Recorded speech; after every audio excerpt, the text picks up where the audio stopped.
प्यारे विद्यार्थियों, ਅਸੀਂ ਆਪਣੇ ਪਿਛਲੇ ਲੈਕਚਰ ਦੇ ਵਿੱਚ ਅੰਗਗਣਿਤਿਕ ਲੜੀਆਂ ਬਾਰੇ, ਜਿਹਨੂੰ ਅਸੀਂ ਅਰਥਮੈਟਿਕ ਪ੍ਰੋਗਰੈਸ਼ਨ AP ਸ਼ਾਰਟਕਟ ਦੇ ਵਿੱਚ ਲਿਖ ਦਿੰਦੇ ਹਾਂ, ਬਾਰੇ ਪੜ੍ਹ ਰਹੇ ਸੀ। ਆਓ ਅਸੀਂ ਆਪਣੇ ਲੈਕਚਰ ਨੂੰ ਕੰਟੀਨਿਊ ਰੱਖਦੇ ਹਾਂ। ਸਭ ਤੋਂ ਪਹਿਲਾਂ ਅਸੀਂ ਦੇਖੀਏ ਕਿ ਹੇਠ ਦਿੱਤੀਆਂ ਸੰਖਿਆਵਾਂ ਦੀਆਂ ਲੜੀਆਂ ਨੂੰ ਧਿਆਨ ਨਾਲ ਦੇਖੋ। ਪਿਆਰੇ ਵਿਦਿਆਰਥੀਓ, ਕੀ ਤੁਸੀਂ ਇਹਨਾਂ ਅੰਗਗਣਿਤਿਕ ਲੜੀਆਂ ਦੇ ਵਿੱਚ ਕੋਈ ਚੀਜ਼ ਹੈ ਜਿਹੜੀ ਸਾਂਝੀ ਹੈ? ਤੁਸੀਂ ਅਗਰ ਪਹਿਲੀ ਲੜੀ ਨੂੰ ਦੇਖੋ ਤਾਂ ਅਸੀਂ ਦੇਖਦੇ ਹਾਂ ਵੀ ਇਹਦੇ ਪਹਿਲੇ ਪਦ ਅਤੇ ਦੂਸਰੇ ਪਦ ਦੇ ਵਿੱਚ ਜਿਹੜਾ ਫਰਕ ਹੈ ਉਹ 1 ਹੈ। ਅਗਲੀ ਦੋ ਟਰਮ ਦੇ ਵਿੱਚ ਵੀ ਜਿਹੜਾ ਫਰਕ ਹੈ ਉਹ 1 ਦਾ ਹੈ, ਅੱਗੇ ਵੀ 1 ਦਾ ਹੈ, ਤੇ ਅਗਲੀ ਲੜੀ ਦੇ ਵਿੱਚ ਜਿਹੜਾ ਹੈਗਾ ਅੰਕਾਂ ਦੇ ਵਿੱਚ ਦਾ ਵੀ ਜਿਹੜਾ ਫਰਕ ਹੈ ਉਹ 1 ਹੈ, ਜਿਸ ਨੂੰ ਅਸੀਂ ਕੀ ਬੋਲਦੇ ਹਾਂ? ਸਾਂਝਾ ਅੰਤਰ। ਇਸੇ ਤਰ੍ਹਾਂ ਅਗਰ ਅਸੀਂ ਦੂਸਰੀ ਲੜੀ ਦੀ ਗੱਲ ਕਰੀਏ ਤਾਂ ਇਹਨਾਂ ਦੇ ਹਰੇਕ ਪਦ ਦੇ ਵਿੱਚ ਜਿਹੜਾ ਡਿਫਰੈਂਸ ਹੈ ਟਰਮ ਦੇ ਵਿੱਚ ਉਹ ਵੀ ਕਿੰਨਾ ਆ ਰਿਹਾ ਹੈ? 2, ਯਾਨੀ ਕਿ ਸਾਡੇ ਕੋਲ ਕੀ ਆ ਰਿਹਾ ਹੈ? ਸੇਮ ਆ ਰਿਹਾ ਹੈ। ਇਸੇ ਤਰ੍ਹਾਂ ਅਗਰ ਅਸੀਂ ਤੀਸਰੀ ਲੜੀ ਦੀ ਗੱਲ ਕਰੀਏ ਤਾਂ ਇਹਨਾਂ ਹਰੇਕ ਪਦ ਦੇ ਵਿਚਕਾਰ ਜਿਹੜਾ ਫਰਕ ਹੈ ਸਾਡਾ ਉਹ ਕਿੰਨਾ ਆ ਰਿਹਾ ਹੈ? 2, ਅਗਲੇ ਦੋ ਦੇ ਵਿੱਚ ਵੀ 2, 2, ਯਾਨੀ ਕਿ ਇਹਨਾਂ ਸਾਰੀਆਂ ਲੜੀਆਂ ਦੇ ਵਿੱਚ ਦੋ ਲਗਾਤਾਰ ਪਦਾਂ ਦੇ ਜੋੜਿਆਂ ਦੇ ਵਿੱਚ ਜਿਹੜਾ ਅੰਤਰ ਹੈ ਉਹ ਇੱਕ ਨਿਸ਼ਚਿਤ ਸੰਖਿਆ ਦੇ ਬਰਾਬਰ ਹੈ। ਇਸ ਤਰ੍ਹਾਂ ਦੀ ਲੜੀਆਂ ਨੂੰ ਅਸੀਂ ਅੰਗਗਣਿਤਿਕ ਲੜੀ ਜਾਂ ਸੰਖੇਪ ਦੇ ਵਿੱਚ ਅਸੀਂ ਸ਼ਾਰਟਕਟ ਦੇ ਵਿੱਚ ਅਸੀਂ AP ਵੀ ਆਖਦੇ ਹਾਂ। ਤੇ ਪਿਆਰੇ ਵਿਦਿਆਰਥੀਓ, ਅੰਗਗਣਿਤਿਕ ਲੜੀਆਂ ਉਹ ਲੜੀਆਂ ਹੁੰਦੀਆਂ ਹਨ ਜਿਨ੍ਹਾਂ ਦੇ ਦੋ ਲਗਾਤਾਰ ਪਦਾਂ ਦੇ ਜੋੜਿਆਂ ਦੇ ਵਿੱਚ ਜਿਹੜਾ ਅੰਤਰ ਹੈ ਇੱਕ ਨਿਸ਼ਚਿਤ ਸੰਖਿਆ ਦੇ ਬਰਾਬਰ ਹੁੰਦਾ ਹੈ, ਤੇ ਉਸ ਨਿਸ਼ਚਿਤ ਸੰਖਿਆ ਨੂੰ ਅਸੀਂ ਕੀ ਬੋਲਦੇ ਹਾਂ? ਸਾਂਝਾ ਅੰਤਰ। ਉਸ ਨੂੰ ਕੀ ਬੋਲਦੇ ਹਾਂ ਅਸੀਂ? ਸਾਂਝਾ ਅੰਤਰ, ਤੇ ਇੰਗਲਿਸ਼ ਦੇ ਵਿੱਚ ਅਸੀਂ ਕਾਮਨ ਡਿਫਰੈਂਸ, ਔਰ ਸ਼ਾਰਟਕਟ ਦੇ ਵਿੱਚ ਅਸੀਂ ਇਹਨੂੰ ਸਮਾਲ d ਦੇ ਰੂਪ ਦੇ ਵਿੱਚ ਲਿਖਦੇ ਹਾਂ। ਪਿਆਰੇ ਵਿਦਿਆਰਥੀਓ, ਇੱਕ ਬੱਚਾ ਸੀ ਜਿਹੜਾ ਚਿੱਤਰ ਦੇ ਵਿੱਚ ਦਿਖਾਇਆ ਗਿਆ ਹੈ, ਉਸਨੇ ਪਹਿਲੀ ਰੋ ਦੇ ਵਿੱਚ ਇੱਕ ਜਿਹੜੀ ਹੈ ਬਲੌਕ ਰੱਖਿਆ, ਦੂਸਰੀ ਰੋ ਦੇ ਵਿੱਚ ਉਹਨੇ 2 ਬਲੌਕ ਰੱਖੇ, ਤੀਸਰੀ ਰੋ ਦੇ ਵਿੱਚ ਉਹਨੇ 3 ਬਲੌਕ ਰੱਖੇ, ਚੌਥੀ ਰੋ ਦੇ ਵਿੱਚ 4 ਬਲੌਕ ਰੱਖੇ। ਅਗਰ ਉਸਨੇ ਇਹ ਪਤਾ ਕਰਨਾ ਹੈ ਕਿ ਉਸ ਦੀ 54ਵੀਂ ਯਾਨੀ ਕਿ 54th ਰੋ ਦੇ ਵਿੱਚ ਕਿੰਨੇ ਬਲੌਕ ਹੋਣਗੇ ਜਾਂ 100 ਬਲੌਕ ਹੋਣਗੇ, ਤਾਂ ਉਹ ਕਿਵੇਂ ਪਤਾ ਕਰੇਗਾ? ਤਾਂ ਉਸ ਦੇ ਵਿੱਚ ਅਸੀਂ ਕੀ ਕਰਾਂਗੇ?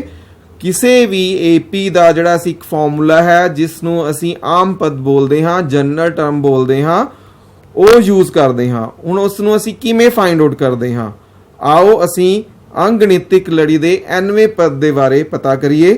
ਤਾਂ ਪਿਆਰੇ ਵਿਦਿਆਰਥੀਓ, ਸਾਨੂੰ ਪਤਾ ਹੈ ਕਿ ਅੰਗਗਣਿਤਿਕ ਲੜੀ ਅਸੀਂ ਕਿਵੇਂ ਲਿਖਦੇ ਹਾਂ? A ਜਮਾ D, ਤੀਸਰਾ ਪਦ A ਜਮਾ 2D, ਚੌਥੇ ਨੂੰ ਅਸੀਂ A ਜਮਾ 3D ਇਸ ਰੂਪ ਦੇ ਵਿੱਚ ਲਿਖਦੇ ਹਾਂ, ਜਿਸ ਦੇ ਵਿੱਚ ਜਿਹੜਾ A ਹੈ ਇਸ ਨੂੰ ਅਸੀਂ ਕੀ ਬੋਲਦੇ ਹਾਂ? ਪਹਿਲਾ ਪਦ ਬੋਲਦੇ ਹਾਂ, ਫਸਟ ਟਰਮ ਬੋਲਦੇ ਹਾਂ। ਤੇ ਜਿਹੜਾ D ਹੈ ਇਹ ਕੀ ਹੈ? ਸਾਡਾ ਸਾਂਝਾ ਅੰਤਰ ਹੈ। ਅਗਰ ਅਸੀਂ ਸਾਂਝਾ ਅੰਤਰ ਪਤਾ ਕਰਨਾ ਹੈ ਤਾਂ ਹਮੇਸ਼ਾ ਅਸੀਂ ਕੀ ਕਰਦੇ ਹਾਂ? ਦੂਜੀ ਟਰਮ ਦੇ ਵਿੱਚੋਂ ਪਹਿਲੀ ਟਰਮ ਨੂੰ ਕੀ ਕਰਦੇ ਹਾਂ? ਮਾਈਨਸ ਕਰਦੇ ਹਾਂ। ਜੇਕਰ ਅਸੀਂ ਦੂਜੀ ਟਰਮ ਦੇ ਵਿੱਚੋਂ ਪਹਿਲੀ ਟਰਮ ਨੂੰ ਮਾਈਨਸ ਕਰੀਏ ਤਾਂ ਸਾਡੇ ਕੋਲ ਕੀ ਪ੍ਰਾਪਤ ਹੁੰਦਾ ਹੈ? D, ਜਿਸ ਨੂੰ ਅਸੀਂ ਕੀ ਬੋਲਦੇ ਹਾਂ? ਸਾਂਝਾ ਅੰਤਰ ਬੋਲਦੇ ਹਾਂ। ਹੁਣ ਅਸੀਂ ਗੱਲ ਕਰ ਰਹੇ ਹਾਂ nਵਾਂ ਪਦ। ਅਸੀਂ nਵਾਂ ਪਦ ਮਤਲਬ nth ਟਰਮ ਹੈ ਜਿਹੜੀ, ਉਹ ਕਿਸ ਤਰ੍ਹਾਂ ਫਾਈਂਡ ਆਊਟ ਕਰਾਂਗੇ? ਉਸ ਨੂੰ ਫਾਈਂਡ ਆਊਟ ਕਰਨ ਲਈ ਅਸੀਂ ਕਹਿੰਦੇ ਹਾਂ ਕਿ ਸਾਡੀ ਜਿਹੜੀ ਫਸਟ ਟਰਮ ਹੈ A1 ਉਹ ਕਿੰਨੀ ਹੈ? A ਹੈ। ਅਗਰ ਮੈਂ A2 ਦੀ ਗੱਲ ਕਰਾਂ ਤਾਂ ਉਹ ਕਿੰਨੀ ਹੈ? A ਜਮਾ D। ਮੈਂ ਇਸ ਨੂੰ A ਜਮਾ 2 - 1D ਵੀ ਲਿਖ ਸਕਦਾ ਹਾਂ। ਇਸੇ ਤਰ੍ਹਾਂ A3 ਹੈ ਜਿਹੜੀ, ਉਸ ਨੂੰ ਮੈਂ ਕੀ ਲਿਖ ਸਕਦਾ ਹਾਂ? A ਜਮਾ 2D ਹੈ। ਤੇ ਇਸ ਨੂੰ ਅਗਰ ਅਸੀਂ ਹੋਰ ਥੋੜੀ ਸਿੰਪਲੀਫਾਈ ਕਰੀਏ ਤਾਂ ਮੈਂ ਇਹਨੂੰ ਲਿਖ ਸਕਦਾ ਹਾਂ A ਜਮਾ 3 - 1D। ਇਸੇ ਤਰ੍ਹਾਂ ਅਗਰ ਅਸੀਂ ਚੱਲੀਏ ਤਾਂ ਅਸੀਂ ਦੇਖਦੇ ਹਾਂ ਕਿ ਅਗਰ ਅਸੀਂ A1 ਲਿਖੀ ਹੈ, A1 ਨੂੰ ਮੈਂ ਔਰੇ 1 - 1D ਵੀ ਲਿਖ ਸਕਦਾ ਹਾਂ। A2 ਨੂੰ ਅਸੀਂ 2 - 1D ਲਿਖਿਆ। ਇਸੇ ਤਰ੍ਹਾਂ ਅਗਰ ਅਸੀਂ ਚੱਲਦੀ ਜਾਈਏ ਤਾਂ AN ਨੂੰ ਮੈਂ ਕੀ ਲਿਖ ਸਕਦਾ ਹਾਂ? A ਜਮਾ N - 1D। ਤਾਂ ਪਿਆਰੇ ਵਿਦਿਆਰਥੀਓ, ਇਹ ਜਿਹੜਾ ਹੈ ਇਸ ਨੂੰ ਅਸੀਂ ਕੀ ਬੋਲਦੇ ਹਾਂ? ਕਿਸੇ ਵੀ AP ਦਾ ਜਿਹੜਾ ਹੈਗਾ ਜਨਰਲ ਟਰਮ, ਜਾਂ ਅਸੀਂ ਇਹਨੂੰ ਕਿਸੇ AP ਦਾ ਆਮ ਪਦ ਵੀ ਬੋਲਦੇ ਹਾਂ। ਤੁਸੀਂ ਇਹ ਫਾਰਮੂਲਾ ਹੈ ਜਿਹੜਾ ਇਹ ਹਮੇਸ਼ਾ ਯਾਦ ਰੱਖਣਾ ਹੈ। ਜਦੋਂ ਵੀ ਅਸੀਂ ਕਿਸੇ ਵੀ ਏਪੀ ਦਾ nਵਾਂ ਪਦ ਪਤਾ ਕਰਨਾ ਹੈ ਤਾਂ ਉਹ ਕਿਸ ਦੇ ਬਰਾਬਰ ਹੋਏਗਾ, a ਜਮਾ n ਮਾਈਨਸ 1d। ਜਿਵੇਂ ਮੈਂ ਕਹਾ ਕਿ ਕਿਸੇ ਏਪੀ ਦਾ 54, ਜਿੱਦਾਂ ਅਸੀਂ ਉੱਥੇ ਗੱਲ ਕਰੀ ਸੀ, ਅਸੀਂ 54 ਜਿਹੜੀ ਟਰਮ ਹੈ ਉਹ ਪਤਾ ਕਰਨੀ ਹੈ, ਤਾਂ ਅਸੀਂ 54th ਟਰਮ ਪਤਾ ਕਰਨ ਲਈ n ਦੀ ਕੀਮਤ ਕਿੰਨੀ ਪੁੱਟ ਕਰਾਂਗੇ, 54 ਮਾਈਨਸ 1d, यानी कि a जमा 53d। इस तरह मान लो मैं a 100 पता करना है तो असी की लिखांगे a जमा 100 माइनस 1d, यानी कि a जमा हाँ जी 99d। ये तुसी हुण जिहड़ा फॉर्मूला है ये हमेशा ही की रखना है, याद रखना है। इस तरह असी अपना पहला सवाल लेके चलते हाँ। जिमें मेरे को है कि अंगणितिक लड़ी 5, 8, 11, 14 ਦਾ 15ਵਾਂ ਅਤੇ nਵਾਂ ਜਿਹੜਾ ਪਦ ਹੈ ਉਹ ਪਤਾ ਕਰੋ। ਤੇ ਪਿਆਰੇ ਵਿਦਿਆਰਥੀਓ, ਪਹਿਲਾਂ ਤਾਂ ਦੇਖੋ ਕਿ ਇਹ ਏਪੀ ਸੀਰੀਜ਼ ਹੈ ਨਾ, ਜਿਵੇਂ ਕਿ ਇਹਨਾਂ ਦੋਨਾਂ ਦੇ ਵਿੱਚ ਜਿਹੜਾ ਫਰਕ ਹੈ ਉਹ ਕਿੰਨੇ ਦਾ, 3 ਦਾ ਹੈ। 8 ਤੇ 11 ਦੇ ਵਿੱਚ ਵੀ 3 ਦਾ ਫਰਕ ਹੈ, 3 ਦਾ। ਇਦਾਂ ਹੀ 11 ਔਰ 14 ਦੇ ਵਿੱਚ ਵੀ ਕਿੰਨੇ ਦਾ ਫਰਕ ਹੈ, 3 ਦਾ। ਜਿਹੜਾ ਕਿ ਅਸੀਂ ਆਪਣੀ ਏਪੀ ਦੀ ਡੈਫੀਨੇਸ਼ਨ ਦੇ ਵਿੱਚ ਕੀਤਾ ਸੀ ਕਿ ਏਪੀ ਸੀਰੀਜ਼ ਦੇ ਵਿੱਚ ਲਗਾਤਾਰ ਦੋ ਜਿਹੜੇ ਹੈਗੀਆਂ ਟਰਮਾਂ ਦੇ ਵਿੱਚ ਦਾ ਜਿਹੜਾ ਡਿਫਰੈਂਸ ਹੈ ਉਹ ਹਮੇਸ਼ਾ ਕੀ ਹੁੰਦਾ, ਸਾਡਾ ਸਮਾਨ ਹੁੰਦਾ ਹੈ। ਹੁਣ ਅਸੀਂ ਗੱਲ ਕਰੀਏ nਵੇਂ ਪਦ ਦੀ। ਅਸੀਂ ਫਾਰਮੂਲਾ ਕੀਤਾ ਹੈ ਕਿ an ਹੈ ਜਿਹੜਾ ਉਹ ਕਿਸ ਦੇ ਬਰਾਬਰ ਹੁੰਦਾ ਹੈ, a ਜਮਾ n ਮਾਈਨਸ 1d, यानी कि n माइनस 1 ਨੂੰ ਅਸੀਂ ਨੇ ਕਿਸ ਦੇ ਨਾਲ ਗੁਣਾ ਕਰਾਣੀ ਹੈ, d ਦੇ ਨਾਲ। ਇਹ ਸਾਡਾ ਕੀ ਹੈ, ਜਨਰਲ ਟਰਮ ਹੈ ਏਪੀ ਦੀ।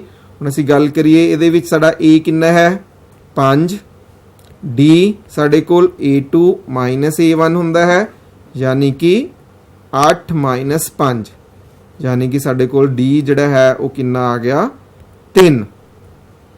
ਤਾਂ ਹੁਣ ਅਗਰ ਅਸੀਂ ਨੇ nਵਾਂ ਪਦ ਪਤਾ ਕਰਨਾ ਹੈ ਤਾਂ a ਦੀ ਕੀਮਤ ਹੁਣ ਸਾਡੇ ਕੋਲ ਕਿੰਨੀ ਹੈ, 5 ਹੈ। n ਮਾਈਨਸ 1 d ਦੀ ਜਿਹੜੀ ਕੀਮਤ ਹੈ ਉਹ ਸਾਡੇ ਕੋਲ ਕਿੰਨੀ ਹੈ, 3 ਹੈ। ਤਾਂ 5 ਜਮਾ 3n ਮਾਈਨਸ 3, ਅਸੀਂ ਬ੍ਰੈਕਟ ਨੂੰ ਓਪਨ ਕਰਦੇ ਹਾਂ, n ਗੁਣਾ 3 3n ਮਾਈਨਸ 1 ਗੁਣਾ 3 ਕਿੰਨਾ ਹੋ ਗਿਆ, 3। ਹੁਣ 5 ਸਾਡੇ ਕੋਲ ਕਾਹਦੇ ਹੈ, ਪਲੱਸ ਦੇ, ਤੇ 3 ਕਾਹਦੇ ਹਨ, ਮਾਈਨਸ ਦੇ। ਤਾਂ ਸਾਡੇ ਕੋਲ 2 ਜਮਾ 3n, यानी कि ਸਾਡੇ ਕੋਲ ਜਿਹੜਾ ਇਸ ਦਾ nਵਾਂ ਪਦ ਹੈ ਉਹ ਕਿੰਨਾ ਹੈ, a ਜਮਾ 3n ਹੈ।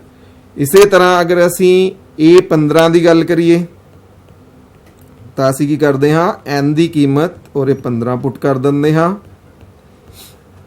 ਤਾਂ 2 ਜਮਾ ਹਾਂਜੀ 45, 15 ਤੀਏ 45, ਤਾਂ ਸਾਡੇ ਕੋਲ ਕਿੰਨਾ ਆ ਗਿਆ, 47। ਤੁਸੀਂ ਜਿਹੜਾ 15ਵਾਂ ਪਦ ਅਗਰ ਅਸੀਂ ਪਤਾ ਕਰਨਾ ਹੈ, ਅਸੀਂ ਡਾਇਰੈਕਟ ਵੀ ਪਤਾ ਕਰ ਸਕਦੇ ਹਾਂ। ਅਸੀਂ ਕਹਿ ਸਕਦੇ ਹਾਂ ਕਿ a ਸਾਡੇ ਕੋਲ ਕਿੰਨਾ ਹੈ, 5 ਹੈ। ਜਿਹੜਾ d ਹੈ ਉਹ ਸਾਡੇ ਕੋਲ 8 ਮਾਈਨਸ 5 ਬਰਾਬਰ ਕਿੰਨਾ ਹੈ, 3 ਹੈ। ਅਸੀਂ ਲਿਖਦੇ ਹਾਂ an ਬਰਾਬਰ ਹੈ a ਜਮਾ n ਮਾਈਨਸ 1d। ਤਾਂ ਹੁਣ ਅਸੀਂ ਨੇ a15 ਪਤਾ ਕਰਨਾ ਹੈ, ਤਾਂ a15 ਬਰਾਬਰ ਹੈ a ਦੀ ਕੀਮਤ ਮੇਰੇ ਕੋਲ 5, n ਦੀ ਕੀਮਤ 15 ਮਾਈਨਸ 1 ਤੇ d ਦੀ ਕੀਮਤ ਕਿੰਨੀ ਹੈ, 3। ਤਾਂ 5 ਜਮਾ ਹਾਂਜੀ ਬੱਚਿਓ 15 ਮਾਈਨਸ 1 ਕਿੰਨਾ ਹੋ ਗਿਆ, 14 ਗੁਣਾ 3। ਤਾਂ 14 ਤੀਏ 42 ਤੇ 15 5 ਜਮਾ 42 ਕਿੰਨੇ ਹੋ ਗਏ ਸਾਡੇ ਕੋਲ, 47। ਅਸੀਂ a15 ਨੂੰ ਡਾਇਰੈਕਟ ਵੀ ਪਤਾ ਕਰ ਸਕਦੇ ਹਾਂ ਔਰ nth ਟਰਮ ਪਤਾ ਕਰਕੇ ਉਸ ਦੇ ਵਿੱਚ ਅਸੀਂ n ਦੀ ਕੀਮਤ ਅਗਰ ਅਸੀਂ 15 ਭਰ ਦਈਏ ਤਾਂ ਵੀ ਸਾਡੇ ਕੋਲ a15 ਆ ਜਾਵੇਗਾ। ਤੁਸੀਂ ਕਿਸੇ ਵੀ ਮੈਥਡ ਦੇ ਨਾਲ ਹੈ ਜਿਹੜਾ ਉਹ a15 ਪਤਾ ਕਰ ਸਕਦੇ ਹੋ। a15 ਮਤਲਬ ਸਾਡੀ 50th ਟਰਮ ਹੈ ਜਿਹੜੀ ਉਹ ਅਸੀਂ ਪਤਾ ਕੀਤੀ ਹੈ। ਸਾਡਾ ਹੁਣ ਅਭਿਆਸ 5.2 ਸਾਰੇ ਬੱਚਿਆਂ ਕੋਲ ਬੁੱਕਸ ਹੈ। ਅਸੀਂ ਹੁਣ ਅਭਿਆਸ 5.2 ਦਾ ਜਿਹੜਾ ਪਹਿਲਾ ਪ੍ਰਸ਼ਨ ਹੈ ਉਹ ਸੋਲਵ ਕਰਦੇ ਹਾਂ। ਹੇਠ ਦਿੱਤੀ ਸਾਰਣੀ ਦੇ ਵਿੱਚ ਖਾਲੀ ਸਥਾਨਾਂ ਨੂੰ ਭਰੋ ਜਿੱਥੇ AP ਦਾ ਪਹਿਲਾ ਪਦ A, ਸਾਂਝਾ ਅੰਤਰ D ਤੇ nਵਾਂ ਪਦ ਕੀ ਹੈ, AN ਹੈ। ਜਿਵੇਂ ਕਿ ਮੇਰੇ ਕੋਲ ਪਹਿਲਾ ਸਵਾਲ ਹੈ, ਪਹਿਲੇ ਸਵਾਲ ਦੇ ਵਿੱਚ ਮੈਨੂੰ A ਹੈ ਜਿਹੜਾ ਉਹ 7 ਦਿੱਤਾ ਗਿਆ ਹੈ, D ਹੈ ਜਿਹੜਾ ਉਹ ਮੇਰੇ ਕੋਲ 3 ਹੈ, ਤੇ n ਕਿੰਨਾ ਹੈ 8 ਹੈ। ਮੈਂ an ਹੈ ਜਿਹੜਾ ਉਹ ਪਤਾ ਕਰਨਾ ਹੈ। ਆਓ ਬੱਚਿਓ ਅਸੀਂ ਪਹਿਲੇ ਸਵਾਲ ਨੂੰ ਕਰਦੇ ਹਾਂ। ਮੇਰੇ ਕੋਲ a ਕਿੰਨਾ ਹੈ 7 ਹੈ, d ਕਿੰਨਾ ਹੈ 3 ਹੈ ਤੇ n ਕਿੰਨਾ ਹੈ ਮੇਰੇ ਕੋਲ 8 ਹੈ। ਮੈਂ an ਹੈ ਜਿਹੜਾ nਵਾਂ ਪਦ ਹੈ ਜਿਹੜਾ ਉਹ ਪਤਾ ਕਰਨਾ ਹੈ। ਤਾਂ ਸਾਨੂੰ ਪਤਾ ਹੈ ਕਿ ਜਨਰਲ ਟਰਮ an ਹੈ ਜਿਹੜੀ ਉਹ ਕਿਸ ਦੇ ਬਰਾਬਰ ਹੁੰਦੀ ਹੈ a ਜਮਾ n ਮਾਈਨਸ 1d। ਹੁਣ ਇਹ ਜਿਹੜਾ ਫਾਰਮੂਲਾ ਹੈ ਸਾਰੇ ਬੱਚਿਆਂ ਨੂੰ ਚੰਗੀ ਤਰ੍ਹਾਂ ਯਾਦ ਹੋ ਜਾਣਾ ਚਾਹੀਦਾ ਹੈ, ਕਿਉਂਕਿ ਇਹ ਪੂਰੀ ਐਕਸਰਸਾਈਜ਼ ਦੇ ਵਿੱਚ ਅਸੀਂ ਇਸੇ ਫਾਰਮੂਲੇ ਦੇ ਨਾਲ ਕੀ ਹੈ ਸਾਰੇ ਕੁਐਸਚਨ ਹੈ ਜਿਹੜੇ ਕਰਨੇ ਹਨ। ਹੁਣ ਅਸੀਂ n ਦੀ ਕੀਮਤ ਕਿੰਨੀ ਹੈ ਸਾਡੇ ਕੋਲ 8, ਇਹ 8 ਅਸੀਂ ਪਤਾ ਕਰਨਾ ਹੈ। a ਦੀ ਕੀਮਤ ਕਿੰਨੀ ਹੈ ਸਾਡੇ ਕੋਲ 7 ਜਮਾ ਬ੍ਰੈਕਟ ਦੇ ਵਿੱਚ n ਸਾਡੇ ਕੋਲ ਹੈਗਾ 8 ਮਾਈਨਸ 1 ਤੇ d ਕਿੰਨਾ ਹੈ ਸਾਡੇ ਕੋਲ 3। ਤਾਂ 7 ਜਮਾ 8 ਮਾਈਨਸ 1 ਕਿੰਨਾ ਹੋ ਗਿਆ ਸਾਡੇ ਕੋਲ 7 ਗੁਣਾ 3। ਤਾਂ 7 ਜਮਾ 7 ਜਾਂ 21। ਅਸੀਂ ਬੋਰਡ ਮਾਸ ਦੇ ਅਕੋਰਡਿੰਗ ਸਭ ਤੋਂ ਪਹਿਲਾਂ ਕੀ ਕਰਾਣੀ ਹੈ ਗੁਣਾ ਕਰਾਣੀ ਹੈ। ਇਹ ਬੱਚਿਓ ਹਮੇਸ਼ਾ ਯਾਦ ਰੱਖਣਾ ਹੈ। ਕਈ ਬੱਚੇ ਕੀ ਕਰਦੇ ਹਨ ਕਿ 7 ਜਮਾ 7 ਪਹਿਲਾਂ ਜੋੜ ਦਿੰਦੇ ਹਨ। 7 ਜਮਾ 7 ਕਿੰਨੇ ਹੋ ਗਏ 14, ਫਿਰ ਉਹਨੂੰ 3 ਦੇ ਨਾਲ ਕੀ ਕਰ ਦਿੰਦੇ ਹਨ ਗੁਣਾ। ਪਰ ਅਸੀਂ ਇਦਾਂ ਨਹੀਂ ਚੱਲਣਾ। ਅਸੀਂ ਬੋਰਡ ਮਾਸ ਹੈ ਜਿਹੜਾ ਉਹ ਪੜਿਆ ਹੋਇਆ ਹੈ। ਅਸੀਂ ਸਭ ਤੋਂ ਪਹਿਲਾਂ ਕੀ ਕਰਾਂਗੇ ਮਲਟੀਪਲੀਕੇਸ਼ਨ। 7 ਨੂੰ 3 ਦੇ ਨਾਲ ਗੁਣਾ ਕਰਾਂਗੇ 7 ਜਾਂ 21। ਫਿਰ ਜਿਹੜਾ ਆਨਸਰ ਆਇਆ ਹੈ ਫਿਰ ਅਸੀਂ 7 ਅਤੇ 21 ਨੂੰ ਕੀ ਕਰਨਾ ਹੈ ਐਡ ਅਪ ਕਰਨਾ ਹੈ। ਤਾਂ ਸਾਡਾ ਕਿੰਨਾ ਆ ਗਿਆ 28। ਯਾਨੀ ਕਿ ਇਹ 8 ਹੈ ਜਿਹੜਾ ਉਹ ਸਾਡੇ ਕੋਲ ਕਿੰਨਾ ਹੈ 28 ਹੈ। ਯਾਨੀ ਕਿ an ਹੈ ਜਿਹੜਾ ਅਸੀਂ ਪਤਾ ਕਰਨਾ ਸੀ ਉਹ ਕਿੰਨਾ ਹੈ ਸਾਡੇ ਕੋਲ 28 ਹੈ। ਆਓ ਦੂਜੇ ਪਾਰਟ ਦੇ ਵੱਲ ਚੱਲਦੇ ਹਾਂ। ਤੁਸੀਂ ਆਪਣੀ ਬੁੱਕਸ ਦੇ ਵਿੱਚ ਦੇਖ ਸਕਦੇ ਹੋ। ਦੂਜੇ ਪਾਰਟ ਦੇ ਵਿੱਚ ਸਾਨੂੰ a ਕਿੰਨਾ ਦਿੱਤਾ ਹੋਇਆ ਹੈ -18, d ਹੈ ਜਿਹੜਾ ਅਸੀਂ ਉਹ ਪਤਾ ਕਰਨਾ ਹੈ, n ਹੈ ਸਾਡੇ ਕੋਲ 10 ਤੇ an ਹੈ ਸਾਡੇ ਕੋਲ 0। ਸਾਨੂੰ ਜਿਹੜਾ nਵਾਂ ਪਦ ਹੈ ਉਹ ਸਾਡੇ ਕੋਲ ਕਿੰਨਾ ਦਿੱਤਾ ਹੋਇਆ 0। an ਮਤਲਬ a10 ਹੈ ਜਿਹੜਾ ਸਾਨੂੰ ਉਹ 0 ਦਿੱਤਾ ਗਿਆ ਹੈ। an ਬਰਾਬਰ 0 ਦਾ ਮਤਲਬ ਸਾਡੇ ਕੋਲ a10 ਹੈ ਜਿਹੜਾ ਉਹ ਕੀ ਹੈ 0 ਹੈ। ਹੁਣ a10 ਨੂੰ ਅਸੀਂ ਲਿਖ ਸਕਦੇ ਹਾਂ a ਜਮਾ 9 ਮਾਈਨਸ 1d ਬਰਾਬਰ ਹੈ 0। ਹੁਣ a ਦੀ ਕੀਮਤ ਕਿੰਨੀ ਹੈ ਸਾਡੇ ਕੋਲ -18, n ਦੀ ਕੀਮਤ ਸਾਡੇ ਕੋਲ ਉਰੇ ਕਿੰਨੀ ਸੀ 10। ਇਸ ਕਰਕੇ ਅਸੀਂ 10 ਮਾਈਨਸ 1 ਲਿਖਣੀ ਹੈ। ਬੱਚੋ ਇਹ ਗੱਲ ਦਾ ਧਿਆਨ ਰੱਖਣਾ ਹੈ। ਅਗਰ ਅਸੀਂ a10 ਡਾਇਰੈਕਟ ਲਿਖਣੀ ਹੈ ਤਾਂ ਅਸੀਂ a + 9d ਬਰਾਬਰ 0 ਲਿਖ ਸਕਦੇ ਹਾਂ, ਜਾਂ ਅਸੀਂ ਕੀ ਲਿਖ ਸਕਦੇ ਹਾਂ a + 10 ਮਾਈਨਸ 1d। ਤਾਂ 10 ਮਾਈਨਸ 1 ਕਿੰਨਾ ਹੋ ਗਿਆ ਸਾਡੇ ਕੋਲ 9d ਬਰਾਬਰ ਹੈ 0। -18 ਜਮਾ 9d ਕਿਉਂਕਿ d ਅਸੀਂ ਕੀ ਕਰਨਾ ਹੈ ਪਤਾ ਕਰਨਾ ਹੈ ਬਰਾਬਰ ਹੈ 0। 9d ਬਰਾਬਰ ਹੈ -18। ਇਸ ਸਾਈਡ ਜਾ ਕੇ ਸਾਡੇ ਕੋਲ ਕੀ ਹੋ ਜਾਏਗਾ +18। 9d ਬਰਾਬਰ ਹੈ 18 ਤੇ d ਬਰਾਬਰ ਹੈ 18/9, 9 ਦੂਣੀ 18 ਤੇ d ਹੈ ਜਿਹੜਾ ਸਾਡੇ ਕੋਲ ਉਹ ਕਿੰਨਾ ਆ ਗਿਆ 2। d ਦਾ ਮਤਲਬ ਸਾਂਝਾ ਅੰਤਰ। ਇਹ ਤੁਸੀਂ ਜਿਹੜਾ ਹੈ ਹਮੇਸ਼ਾ ਯਾਦ ਰੱਖਣਾ ਹੈ ਕਿ a ਨੂੰ ਅਸੀਂ ਫਸਟ ਟਰਮ ਬੋਲਦੇ ਹਾਂ, d ਕੀ ਹੈ ਸਾਡਾ ਕਾਮਨ ਡਿਫਰੈਂਸ ਸਾਂਝਾ ਅੰਤਰ ਤੇ an ਕੀ ਹੈ ਸਾਡੀ ਜਨਰਲ ਟਰਮ ਹੈ। ਆਓ ਹੁਣ ਤੀਜੇ ਸਵਾਲ ਦੇ ਵੱਲ ਵੱਧਦੇ ਹਾਂ। ਤੀਜੇ ਸਵਾਲ ਦੇ ਵਿੱਚ ਅਸੀਂ ਬੁੱਕ ਦੇ ਵਿੱਚ ਦੇਖ ਸਕਦੇ ਹਾਂ। ਅਸੀਂ ਇਹਦੇ ਵਿੱਚ a ਪਤਾ ਕਰਨਾ ਹੈ। ਸਾਨੂੰ d ਕਿੰਨਾ ਦਿੱਤਾ ਹੋਇਆ ਹੈ -3, n ਬਰਾਬਰ ਹੈ 18 ਤੇ an ਬਰਾਬਰ ਹੈ -5। ਤਾਂ ਪਿਆਰੇ ਵਿਦਿਆਰਥੀਓ ਸਭ ਤੋਂ ਪਹਿਲਾਂ ਤਾਂ ਅਸੀਂ ਕੀ ਲਿਖਣਾ ਹੈ ਜਨਰਲ ਟਰਮ। ਸਭ ਨੂੰ ਜਨਰਲ ਟਰਮ ਯਾਦ ਹੋ ਗਈ ਹੋਵੇਗੀ ਕਿ an ਬਰਾਬਰ ਹੈ a ਜਮਾ n ਮਾਈਨਸ 1d। ਤੇ ਸਾਨੂੰ ਇਹ ਕਿਸ ਦੇ ਬਰਾਬਰ ਦਿੱਤੀ ਹੋਈ ਹੈ a ਜਮਾ n ਮਾਈਨਸ 1d ਹੈ ਜਿਹੜਾ ਉਹ ਸਾਨੂੰ ਕਿਸ ਦੇ ਬਰਾਬਰ ਦਿੱਤਾ ਗਿਆ ਹੈ -5 ਦੇ। ਆਓ ਹੁਣ ਅਸੀਂ ਜਿਹੜੀ ਵੈਲਿਊ ਸਾਨੂੰ ਪਤਾ ਹੈ ਅਸੀਂ ਇਸ ਸਮੀਕਰਨ ਦੇ ਵਿੱਚ ਉਹਨੂੰ ਪੁੱਟ ਕਰਦੇ ਹਾਂ। a ਅਸੀਂ ਪਤਾ ਕਰਨਾ ਹੈ, n ਦੀ ਕੀਮਤ ਸਾਡੇ ਕੋਲ 18 ਹੈ, 18 ਮਾਈਨਸ 1d, d ਦੀ ਕੀਮਤ ਸਾਡੇ ਕੋਲ -3 ਹੈ ਬਰਾਬਰ ਹੈ -5। ਤਾਂ a ਜਮਾ 17 ਗੁਣਾ -3 ਬਰਾਬਰ ਹੈ -5। ਇਹ ਹੁਣ ਅਸੀਂ ਪਲੱਸ ਦੀ ਮਾਈਨਸ ਨਾਲ ਗੁਣਾ ਮਾਈਨਸ, ਹਾਂਜੀ 17 ਤੀਏ 51 ਬਰਾਬਰ ਹੈ -5। ਤਾਂ ਇਹ ਬਰਾਬਰ ਹੈ -5 ਜਮਾ 51। ਤਾਂ a ਬਰਾਬਰ ਹੈ, ਹੁਣ 51 ਸਾਡੇ ਪਲੱਸ ਦੇ ਨੇ ਤੇ ਮਾਈਨਸ ਦੇ 5 ਨੇ, ਤਾਂ ਅਸੀਂ ਕੀ ਕਰਾਂਗੇ ਇਹਨਾਂ ਦੋਨਾਂ ਨੂੰ ਘਟਾਵਾਂਗੇ। ਘਟਾ ਕੇ ਸਾਡੇ ਕੋਲ ਕਿੰਨਾ ਆਨਸਰ ਆ ਗਿਆ 46, ਤੇ 46 ਜਿਹੜਾ ਹੈ ਉਹ ਕਾਹਦੇ ਚ ਆਏਗਾ ਪਲੱਸ ਚ, ਕਿਉਂਕਿ ਸਾਡੇ ਕੋਲ ਜਿਹੜਾ 51 ਹੈ ਵੱਡੀ ਟਰਮ ਹੈ ਉਸ ਦੇ ਵਿੱਚ ਕੀ ਹੈ ਪਲੱਸ ਦਾ ਸਾਈਨ ਹੈ। ਇਸ ਗੱਲ ਦਾ ਤੁਸੀਂ ਹਮੇਸ਼ਾ ਧਿਆਨ ਰੱਖਣਾ ਹੈ, ਜਦੋਂ ਵੀ ਅਸੀਂ ਪਲੱਸ ਮਾਈਨਸ ਕਰਦੇ ਹਾਂ ਤਾਂ ਜਿਹੜਾ ਆਨਸਰ ਆਂਦਾ ਹੈ ਉਸ ਦੇ ਵਿੱਚ ਜਿਹੜਾ ਚਿੰਨ੍ਹ ਹੈ ਉਹ ਹਮੇਸ਼ਾ ਕਿਹੜੀ ਰਕਮ ਦਾ ਆਂਦਾ ਹੈ, ਵੱਡੀ ਰਕਮ ਦਾ ਆਂਦਾ ਹੈ। ਤਾਂ ਪਿਆਰੇ ਵਿਦਿਆਰਥੀਓ, ਅਸੀਂ ਪਹਿਲੇ ਜਿਹੜੇ 3 ਸਵਾਲ ਹਨ ਉਹ ਸੋਲਵ ਕੀਤੇ ਹਨ, ਪਹਿਲਾ, ਦੂਜਾ ਤੇ ਤੀਜਾ। ਇਸੇ ਤਰ੍ਹਾਂ ਤੁਸੀਂ ਜਿਹੜਾ ਚੌਥਾ ਸਵਾਲ ਹੈ ਉਹ ਵੀ ਹੱਲ ਕਰ ਸਕਦੇ ਹੋ। ਚੌਥੇ ਸਵਾਲ ਦੀ ਅਗਰ ਮੈਂ ਗੱਲ ਕਰਾਂ ਤਾਂ ਇਹ ਮੇਰੇ ਕੋਲ ਕੀ ਹੈ -18.9, d ਹੈ ਜਿਹੜਾ ਉਹ 2.5 ਹੈ, n ਅਸੀਂ ਨੇ ਫਾਈਂਡ ਆਊਟ ਕਰਨਾ ਹੈ ਤੇ an ਹੈ ਜਿਹੜਾ ਉਹ ਕਿੰਨਾ ਹੈ 3.6 ਹੈ।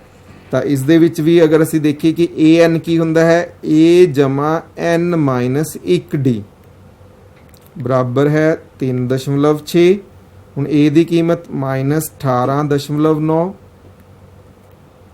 n ਹੈ ਜਿਹੜਾ ਉਹ ਅਸੀਂ ਪਤਾ ਕਰਨਾ ਹੈ, d ਦੀ ਜਿਹੜੀ ਕੀਮਤ ਹੈ ਸਾਡੇ ਕੋਲ ਕਿੰਨੀ ਹੈ 2.5 ਬਰਾਬਰ ਹੈ 3.6। ਤਾਂ n ਮਾਈਨਸ 1 ਗੁਣਾ 2.5 ਬਰਾਬਰ ਹੈ 3.6। ਮਾਈਨਸ 18.6 ਹੈ ਜਿਹੜਾ ਉਹ ਬਰਾਬਰ ਦੇ ਇੱਕ ਸਾਈਡ ਆ ਕੇ ਪਲੱਸ ਦੇ 18.9 ਹੋ ਜਾਣਗੇ। ਤਾਂ n ਮਾਈਨਸ 1 ਗੁਣਾ 2.5 ਬਰਾਬਰ ਹੈ, ਅਗਰ ਅਸੀਂ 3.6 ਵਿੱਚ 18.9 ਜੋੜੀਏ ਤਾਂ ਸਾਡੇ ਕੋਲ ਆਉਂਦਾ ਹੈ 22.5 ਤੇ n ਮਾਈਨਸ 1 ਬਰਾਬਰ ਹੈ 22.5 ਬਟੇ 2.5 ਤੇ n ਮਾਈਨਸ 1 ਬਰਾਬਰ ਹੈ, ਜੇ ਅਸੀਂ ਇਹਨਾਂ ਨੂੰ ਡਿਵਾਈਡ ਕਰੀਏ ਤਾਂ ਸਾਡੇ ਕੋਲ ਆਨਸਰ ਕਿੰਨਾ ਆਉਂਦਾ ਹੈ 9 ਤੇ n ਬਰਾਬਰ ਹੈ 9 ਜਮਾ 1, ਯਾਨੀ ਕਿ n ਦੀ ਕੀਮਤ ਸਾਡੇ ਕੋਲ ਕਿੰਨੀ ਆ ਗਈ 10।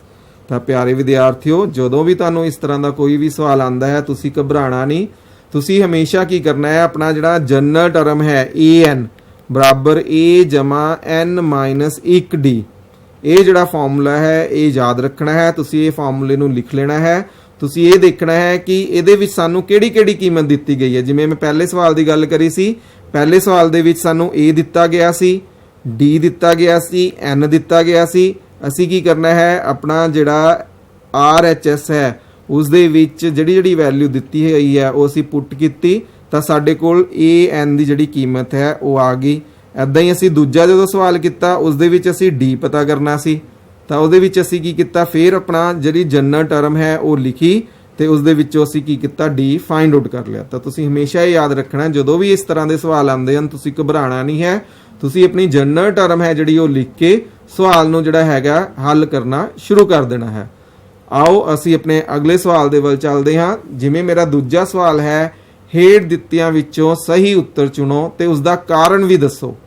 ਮੈਨੂੰ ਦਿੱਤਾ ਹੈ ਕੋਈ ਵੀ AP 10,7,4 ਦਾ ਜਿਹੜਾ 30ਵਾਂ ਪਦ ਹੈ ਜਿਹੜਾ ਅਸੀਂ ਉਹ ਪਤਾ ਕਰਨਾ ਹੈ। ਮੈਨੂੰ 4 ਆਪਸ਼ਨ ਦਿੱਤੀਆਂ ਗਈਆਂ ਹਨ, ਅਸੀਂ ਦੇਖਣਾ ਹੈ ਕਿ ਇਹਨਾਂ ਚਾਰੇ ਆਪਸ਼ਨਾਂ ਦੇ ਵਿੱਚੋਂ ਕਿਹੜਾ ਆਨਸਰ ਕੀ ਹੈ ਸਹੀ ਹੈ। ਤਾਂ ਇਸ ਦੇ ਵਿੱਚ ਆਓ ਅਸੀਂ ਸਵਾਲ ਨੂੰ ਹੱਲ ਕਰਦੇ ਹਾਂ। ਸਾਨੂੰ ਪਤਾ ਹੈ ਕਿ A ਸਾਡੇ ਕੋਲ ਕਿੰਨਾ ਹੈ, ਫਰਸਟ ਟਰਮ 10 ਹੈ ਦਿੱਤੇ ਹੋਏ ਸਵਾਲ ਦੇ ਵਿੱਚ, D ਕਿੰਨਾ ਹੈ 7 ਮਾਈਨਸ 10, ਕਿਉਂਕਿ ਸਾਨੂੰ ਪਤਾ ਹੈ ਜਿਹੜਾ D ਹੈ ਉਹ ਕਿਸ ਦੇ ਬਰਾਬਰ ਹੁੰਦਾ ਹੈ, ਯਾਦ ਰੱਖਣਾ ਹੈ A2 minus A1। Second term ਦੇ ਵਿੱਚੋਂ ਹਮੇਸ਼ਾ ਫਰਸਟ ਟਰਮ ਅਸੀਂ ਕੀ ਕਰਨਾ ਹੈ ਘਟਾਉਣੀ ਹੈ। ਤਾਂ ਸਾਡੇ ਕੋਲ ਕਿੰਨਾ ਆ ਗਿਆ ਮਾਈਨਸ ਦੇ 3, D ਦੀ ਕੀਮਤ ਕਿੰਨੀ ਆ ਗਈ ਮਾਈਨਸ ਦੇ 3। ਹੁਣ ਅਸੀਂ ਕੀ ਪਤਾ ਕਰਨਾ ਹੈ A30, ਤਾਂ ਅਸੀਂ an ਲਿਖਦੇ ਹਾਂ, an ਸਾਡੇ ਕੋਲ ਬਰਾਬਰ ਹੈ a ਜਮਾ n ਮਾਈਨਸ 1d। n ਦੀ ਕੀਮਤ ਸਾਡੇ ਕੋਲ ਕਿੰਨੀ ਹੈ, ਹਾਂਜੀ ਬੱਚਿਓ 30, a ਦੀ ਕੀਮਤ ਸਾਡੇ ਕੋਲ 10 ਹੈ ਤਾਂ 30 ਮਾਈਨਸ 1 ਤੇ d ਦੀ ਕੀਮਤ ਮਾਈਨਸ 3, ਤਾਂ 10 ਜਮਾ 29 ਗੁਣਾ ਮਾਈਨਸ 3। ਹੁਣ ਫਿਰ ਉਹੀ ਗੱਲ ਹਮੇਸ਼ਾ ਯਾਦ ਰੱਖਣਾ ਹੈ, ਬੱਚੇ ਬਹੁਤ ਅਕਸਰ ਉਹਦੇ ਗਲਤੀ ਕਰਦੇ ਹਨ। ਉਹ ਕੀ ਕਰਦੇ ਹਨ, ਜਿਵੇਂ ਇਹ ਸਮੀਕਰਨ ਦਿਖ ਰਹੀ ਹੈ ਤਾਂ ਉਹ ਕੀ ਕਰਦੇ ਹਨ 10 ਅਤੇ 29 ਨੂੰ ਪਹਿਲਾਂ ਜੋੜ ਦਿੰਦੇ ਹਨ, ਫਿਰ ਉਹਦੀ ਗੁਣਾ ਕਿਹਦੇ ਨਾਲ ਕਰਦੇ ਹਨ -3 ਨਾਲ, ਜਿਹੜਾ ਕਿ ਬਿਲਕੁਲ ਹੀ ਗਲਤ ਹੈ। ਤੁਹਾਨੂੰ ਬਾਰ-ਬਾਰ ਦੱਸਿਆ ਜਾਂਦਾ ਹੈ ਕਿ ਬੋਰਡ ਮਾਸ ਦੇ ਅਕੋਰਡਿੰਗ ਸਭ ਤੋਂ ਪਹਿਲਾਂ ਅਸੀਂ ਕੀ ਕਰਨੀ ਹੈ ਗੁਣਾ ਕਰਵਾਉਣੀ ਹੈ। ਤਾਂ 10 ਹੁਣ प्लस दी माइनस नाल गुणा कितना हो गया माइनस। हुण असीं की करते हाँ 29 नूं किस दे नाल गुणा करवानी है 3 दे नाल गुणा करानी है। तो 29 नूं 3 दे नाल असीं गुणा करा लैंदे हाँ 9 × 27 2 3 दूनी 6 7 8 87। हुण 87 कादे ने माइनस दे ते 10 कादे ने प्लस दे। तो सानू की करना पऊगा माइनस। तो साडा आंसर जिहड़ा है वो प्लस दा आवेगा या माइनस दा माइनस दा। क्यों क्योंकि साडी साडी वड्डी टर्म है वो कादी है माइनस दी है। तो इसका मतलब इसका जिहड़ी सही ऑप्शन है वो की है साडी सी है यानी कि A30 कितना है साडा -77। आओ इस दे दूजे पार्ट दे वल चलदे हाँ। तो इस दे विच साडे कोल फेर होई है असी 11वां पद देखना है कि सानू 4 ऑप्शन दित्तियां गईयां हन कि साडा A11 की होवेगा। फिर वही गल ए साडे कोल कितना है -3 डी कितना है साडे कोल -1/2 -3 क्योंकि असी की करना है दूजी टर्म दे विचों माइनस की करनी है पहली टर्म करनी है। तो -1/2 माइनस माइनस +3। तो अगर असी एलसीएम लईए तो 2 - 1 जमा हाँ जी 6 5/2। तो डी साडे कोल कितना आ गया 5/2। हुण असी की पता करना A11 पहला असी जनरल टर्म लिखते हाँ AN बराबर है A जमा N - 1D। तो प्यारे बच्चों तुसी हमेशा जिहड़ी है जनरल टर्म का फॉर्मूला हमेशा लिखना ही लिखना जदों भी ये सवाल आते हैं ताकि तुहानू कोई भी वैल्यू पुट करन च तुहाडी गलती ना होवे। तुसी ये नहीं करना भी सानू फार्मूला आंदा है जी असी A11 फटाफट A जमा 10D लिख दिए। तो तुसी स्टैप वाइज चलो तुसी फार्मूला जरूर लिखो AN बराबर है A जमा N - 1D। हुण A की कीमत साडे कोल कितनी है -3 है। N साडे कोल कितना है 11 - 1 ते D कितना है साडे कोल 5/2। तो -3 प्लस 11 विचों 1 गया 10 गुणा 5/2।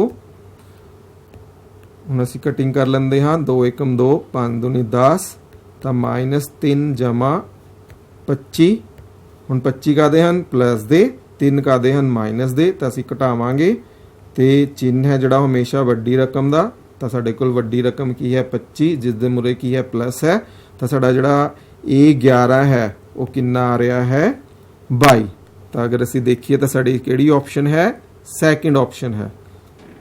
साड़ा तीजा जिहड़ा सवाल है हेठ दित्तियां अंगणितिक लड़ियां विच खाली खानियां नूं पूरा करो। यानी कि असी जिहड़े खाली हन टर्म्स वो पता करनियां हन।